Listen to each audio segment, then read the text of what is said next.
अस्सलाम वालेकुम guys and welcome back to another video. मेरा नाम है राजा तल्लत और आप देख रहे हैं मेरा यूट्यूब चैनल।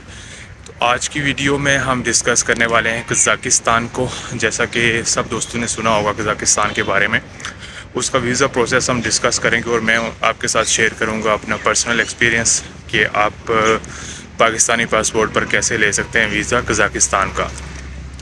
तो सबसे पहले भाई उसकी जियोग्राफी को डिस्कस करते हैं। कज़ाकिस्तान एक सेंट्रल एशिया में वाक़या कंट्री है जो कि अपना बॉर्डर शेयर करता है किर्गिस्तान, उज़्बेकिस्तान, तुर्कमेनिस्तान, रशिया और मैरीटाइम बॉर्डर जो उसका कैस्पियन सी के साथ है वो शेयर करता है अज़रबैजान के साथ। तो कज़ाकिस्तान बेसिकली एक रिच कंट्री है, one of the richest country in central Asia. Per capita income के लिहाज से भी अगर देखें तो सबसे ज़्यादा इनकम जो है वो कज़ाकिस्तान की है, इवन टर्की और मलेशिया से भी ज़्यादा है। उसके अलावा गल्फ़ में जितने भी कंट्री हैं उनसे अगर कंपेयर किया जाए तो लेबर की जो इनकम वगैरह है वो सबसे ज़्यादा कज़ाकिस्तान में है। ठीक है, overall it's a very good country. और उसका वीज़ा प्रोसेस जो है वो बहुत ही आसान है, लेकिन इतना भी आसान नहीं है कि हर बंदे को मिल जाए, और इतना भी मुश्किल नहीं है कि कोई नामुमकिन वाला सीन नहीं है। और जिस तरह शेंगन या दूसरे वीज़े होते हैं उस तरह नहीं है, बहुत आसान सा प्रोसेस है। तो मैं आपके साथ पूरा प्रोसेस शेयर करूंगा उसका, और होपफुली वीडियो देखने के बाद आपको बहुत आसानी रहेगी और आप खुद से वीज़ा अप्लाई करके ले सकते हैं। बहुत सिंपल स्टेप्स हैं, आपने सब फॉलो करना है और वीडियो एंड तक देखनी है। तो स्लोली शुरू करते हैं वीडियो अब। और सबसे पहले मैं आपको बताता हूँ कि आपको कौन कौन से डॉक्यूमेंट्स चाहिए होते हैं। तो आप शुरू करते हैं कि आप कज़ाकिस्तान का वीज़ा कैसे अप्लाई कर सकते हैं। तो कज़ाकिस्तान वीज़े के 2 स्टेप हैं जो आपने फॉलो करना होते हैं। सबसे पहला स्टेप ये है कि सबसे पहले आपने अप्लाई करना होता है इनविटेशन लेटर के लिए। ठीक है, तो जब आपका इनविटेशन लेटर आ जाता है तो फिर आपने एम्बेसी में जाना होता है और वीज़ा अप्लाई करना होता है। ठीक है, तो एक चीज़ मैं आपको क्लियर कर दूँ कि इन्विटेशन लेटर जो आपने कज़ाकिस्तान में किसी भी लोकल ट्रैवल एजेंसी से लेना होता है, जो कि वहाँ पे लोकली रजिस्टर होती है। वो आपको वहाँ से गवर्नमेंट से इनविटेशन लेटर इशू करवा के देती है और उसके वो चार्जेस लेती है। आज से तकरीबन 2 साल पहले उसके जो चार्जेस थे वो आलमोस्ट $100 से लेके 120 या 130 डॉलर तक थे। लेकिन अगर अभी वो जो इमिग्रेशन की कॉस्ट वगैरह है वो उन्होंने इंक्रीज़ कर दिया और काफ़ी ज़्यादा इंक्रीज़ कर दिया, जिसकी वजह से आज कल जो इन्विटेशन आपको मिलता है वो $200 से लेके $250 के दरमियान तक मिलता है। तो जो मेरा एक्सपीरियंस है बेसिकली वो दुबई से है, लेकिन प्रोसेस ऑलमोस्ट सेम है। आप जहाँ से भी वीज़ा अप्लाई करेंगे, जिन कंट्रीज़ को वीज़े की रिक्वायरमेंट है उन सब को ऑलमोस्ट इनविटेशन लेटर की भी रिक्वायरमेंट होती है, और प्रोसेस ऑलमोस्ट सेम है आप जहाँ से भी अप्लाई करें। लेकिन अगर आप पाकिस्तान से अप्लाई करते हैं तो थोड़ा सा मसला हो सकता है। मसला इस सेंस में कि इनविटेशन लेटर जो है वो कभी कभी आपका अप्रूव होता है, कभी रिजेक्ट हो जाता है, और उसकी भी वेरियस रीज़न है। उसमें यह है कि पहले इनविटेशन लेटर बहुत आसानी से मिल जाता था, और हमारे बहुत से पाकिस्तानी लोग वहाँ पे गए हैं और उन्होंने आगे जो है वहाँ जाके इलीगल हो गए हैं, एज़ालम वगैरह किया है। और कुछ यूरोप जाने के लिए भी ये रूट लेते हैं, और रशिया वाले रास्ते, कज़ाकिस्तान के साथ रशिया लगता है तो वहाँ से रशिया और फिर आगे यूक्रेन, बेलारूस वगैरह। और कुछ लोग जो हैं वो किर्गिस्तान में गए हैं, किर्गिस्तान का वीज़ा ज़्यादा आसानी से मिलता है, तो वहाँ से उन्होंने इलीगल बॉर्डर क्रॉस करके कज़ाकिस्तान का रुख किया, और ऑफकोर्स वो पकड़े गए हैं, जिसकी वजह से सब लोगों पे उसका असर पड़ा और इम्पेक्ट पूरे मुल्क पे पड़ा, और वीज़ा पॉलिसी जो है उनकी आजकल काफ़ी ज़्यादा सख्त हो गई है। तो ये सीन है सारा। इस वजह से आजकल थोड़ी सी पाकिस्तान पे ज़्यादा रिस्ट्रिक्शन हो गई हैं, जैसा कि सब कंट्रीज़ ही रिस्ट्रिक्शन लगा रही हैं अपनी गलतियों की वजह से।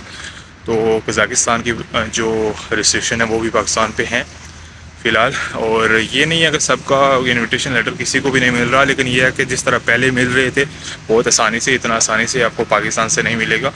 ऑफ़ कोर्स अगर आप किसी भी गल्फ़ कंट्री में हैं, यूएई में हैं, तो आपको बड़ी आसानी से मिल जाएगा, इतना मसला नहीं होगा। लेकिन पाकिस्तान से अगर आप अप्लाई करते हैं तो उसमें मसला आ सकता है। ठीक है, लेकिन अगेन अगर आपका प्रोफाइल अच्छा है और डिसेंट प्रोफाइल है, ट्रैवल हिस्ट्री है थोड़ी बहुत, और आपकी स्पेशली ट्रैवल हिस्ट्री भी मैटर नहीं करती इसमें जॉब आपकी है, अगर कोई डिसेंट जॉब या बिज़नेस है तो फिर बहुत आसानी से आपको ये मिल जाएगा। ठीक है, तो आप बात करते हैं कि आपने प्रोसेस स्टार्ट कैसे करना है।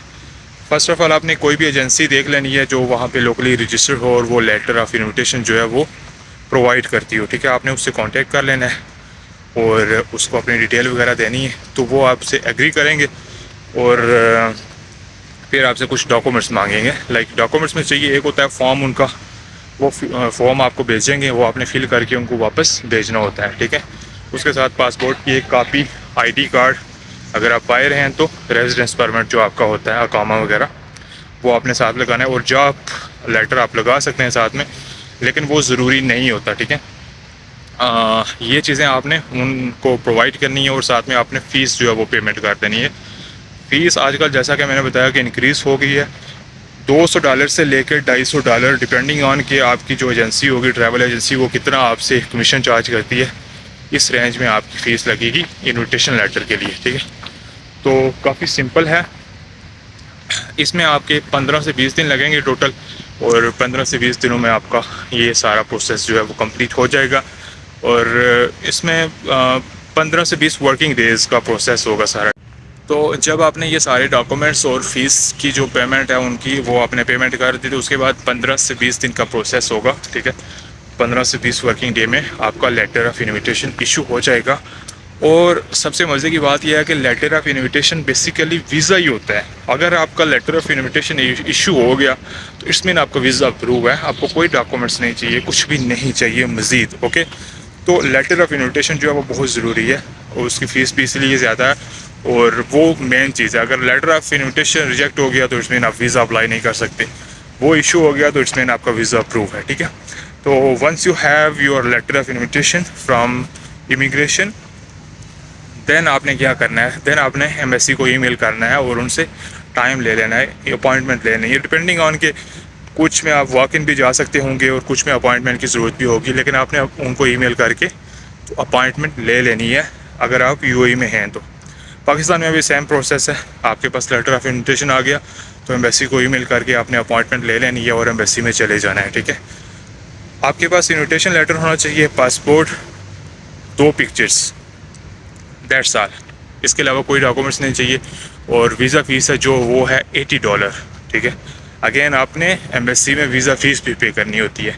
तो ये कुल मिला के आपका लाइक $300 तक बन जाता है, जो कि एक्सपेंसिव प्रोसेस है। लाइक इतना वीज़ा, बहुत एक्सपेंसिव वीज़ा है कज़ाकिस्तान का अगर कंपेयर करें अदर कंट्रीज़ तो।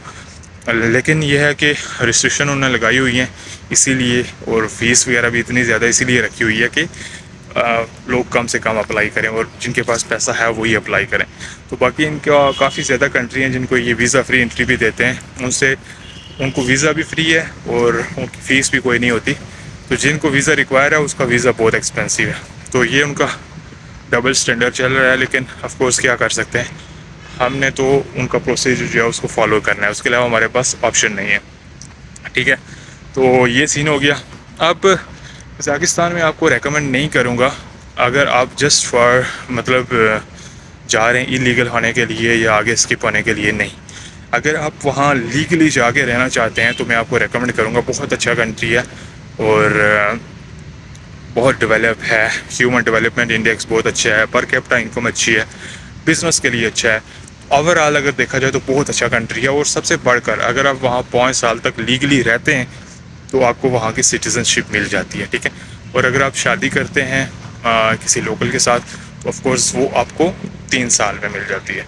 तो ह्यूज बेनिफिट ये, इसलिए अगर आप गल्फ़ में या कहीं भी रहते हैं तो वहाँ मूव होना चाहते हैं तो ये सबसे मेन आपको बेनिफिट मिल सकता है कज़ाकिस्तान जाने के लिए। तो ये प्रोसेस है सिंपल सा। एक बार दोबारा से आपको बता देता हूँ कि सबसे पहले क्या है, इन्विटेशन चाहिए। इन्विटेशन के लिए पासपोर्ट चाहिए, आपका आईडी कार्ड या रेजिडेंस परमिट चाहिए, जॉब लेटर चाहिए। और अगर आप पाकिस्तान से अप्लाई कर सकते हैं तो आप additional documents like bank statement भी अटैच कर सकते हैं, जो कि बेनिफिट देगी आपको आपका इन्विटेशन अप्रूव करवाने में, ठीक है। तो ये सीन आपने वहाँ से फॉलो करना है। अगर गल्फ़ में है तो आपने just simple passport, ID card और जॉब लेटर है अगर तो वेल एंड गुड, अगर नहीं है तो कोई प्रॉब्लम नहीं है। तो ये जस्ट आपने 2 चीज़ें फॉलो करनी है। उसके अलावा बाकी कोई ख़ास चीज़ नहीं है, कुछ भी ऐसी बात नहीं है, कोई भी प्रोसेस नहीं है। और आपने अप्लाई कर देना है और जब आपका अप्रूव हो जाएगा देन आपने एम्बेसी में चले जाना है। एम्बेसी में आप जाएंगे तो सेम डे आपका वीज़ा जो है वो स्टैम्प करके आपको दे देंगे, क्योंकि मेन चीज़ इन्विटेशन होती है। जैसा कि मैंने आपको पहले बताया, आपने उसको फॉलो कर लिया, आपको इन्विटेशन मिल गया तो इट्स मीन कि आपका प्रोसेस डन हो गया। तो ये है यार सिंपल सा प्रोसेस कज़ाकिस्तान के वीज़े के बारे में। होपफुली आपको समझ आ गया होगा। अगर बाकी आपको इन्विटेशन लेटर चाहिए तो मेरा एक एजेंसी से है कांटेक्ट, तो आपको प्रोवाइड करवा सकता हूँ। लेकिन ऑफ कोर्स अगर आप यूएई में हैं तो आपको 100% मिल जाएगा। अगर पाकिस्तान में हैं तो अगेन मैंने आपको बताया जैसा कि अगर आपका प्रोफाइल अच्छा है, डिसेंट है, बिज़नेस है, ये जॉब कोई अच्छी है, तो फिर ही आप अप्लाई करें। वैसे रैंडम प्रोफाइल में आजकल इन्विटेशन लेटर नहीं मिलता, तो बेटर है कि आप ना ही अप्लाई करें। तो ये सीन था। बाकी होपफुली वीडियो आपको हेल्पफुल लगी होगी। अगर कोई भी आपका क्वेश्चन है और इसी के रिलेटेड कोई और बात पूछनी है तो आप कमेंट में पूछ सकते हैं, इंशाल्लाह आपको जवाब दूंगा। और ये था सारा सीन। इंशाल्लाह फिर नेक्स्ट वीडियो में मिलते हैं, तब तक के लिए अल्लाह हाफिज़।